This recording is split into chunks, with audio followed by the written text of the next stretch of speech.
Hello বন্ধুরা, স্বাগত আমার পুতুলস কিচেনে। আজকে আমি একটা ভেজিটেবল পোলাও বানাবো। এখানে নিয়েছি আলু, গাজর, কড়াইশুঁটি আছে, পেঁয়াজ, আর ওখানে 1 টিস্পুন আছে জিরে, গোটা জিরে, আর 5টার মতন গোলমরিচ, আর একটা বড় এলাচ আর তেজপাতা।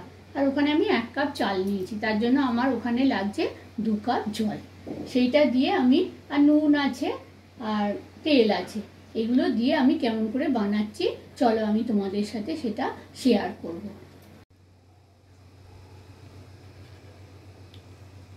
এখানে আমি 1 টেবিল স্পুন তেল দিয়েছি।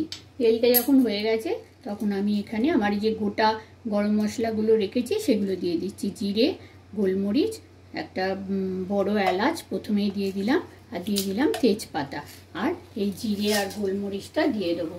এই যখন মশলাটা একটু হবে তখন আমি এরকম আওয়াজ হবে, তখন আমি এখানে যে আমি দুটো একটু ছোট ছোট পেঁয়াজ কেটে রেখেছি সেটা দিয়ে দেবো।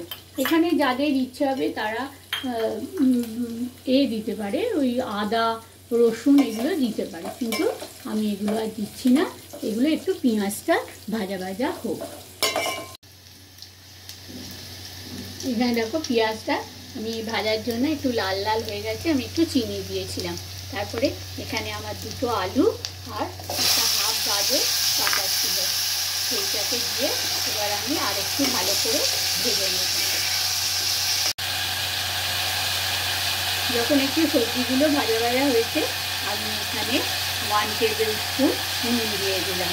কেন আমি চালটা দেবো, চাল দিয়ে জল দেবো, তার জন্য আমি তবে পরে শেষকালে আর একবার দেখে নেবো, যদি একটু নুন কম হয় তখন দিয়ে দেবো।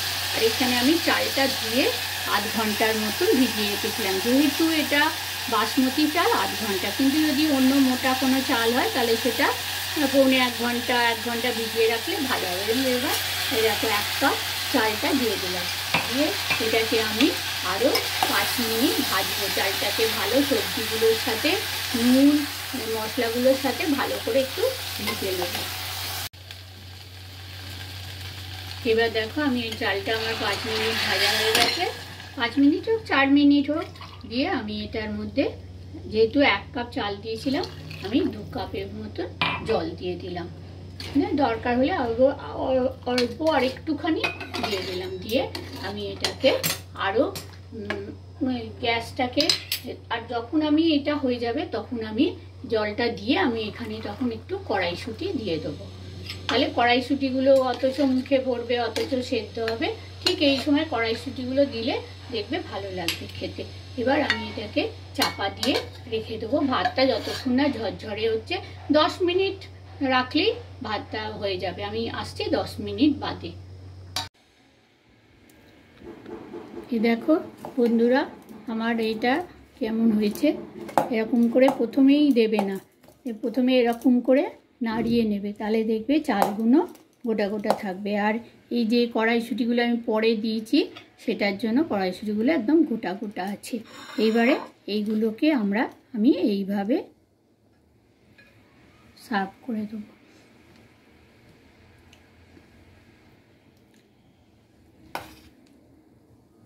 তোমরা আমার চ্যানেল পুতুলস কিচেন এটা তোমরা দেখো, আর আমার চ্যানেলটা ভালো লাগলে সাবস্ক্রাইব করতে ভুলো না কিন্তু, আর পাশে থাকা বেল আইকনটা প্রেস করে দিও।